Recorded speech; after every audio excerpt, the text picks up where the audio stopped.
25 ნოემბერს ბოლნისის მუნიციპალიტეტის საკრებულოს მორიგის სხდომა გაიმართა, სადაც საჯაროდ მოხდა 2026 წლის ადგილობრივი ბიუჯეტის პროექტის განხილვა. მუნიციპალიტეტის მთავარი ფინანსური დოკუმენტი 52,652,000 ლარით განისაზღვრა, სადაც პრიორიტეტულ პროექტებად კვლავ ინფრასტრუქტურა, ჯანდაცვა, სოციალური უზრუნველყოფა, განათლება, კულტურის განვითარება, დასუფთავება, გარემოს დაცვა და ახალგაზრდობის სხვადასხვა სერვისებით უზრუნველყოფა რჩება. ფინანსური დოკუმენტის საჯარო განხილვის ფორმატში დამსწრებს შესაძლებლობა ჰქონდათ საკუთარი პოზიცია დაეფიქსირებინათ ადგილობრივი ბიუჯეტის პროექტთან დაკავშირებით.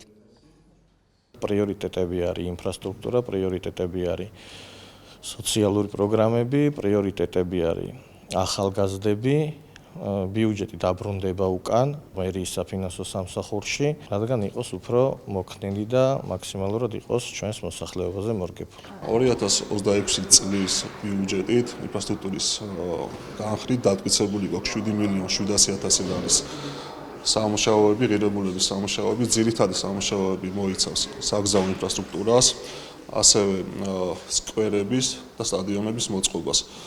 ამ ეტაპზე ველოდებით რეგის დამტკიცებას და აღნიშნული პროექტები განხორციელდება 2026 წელს.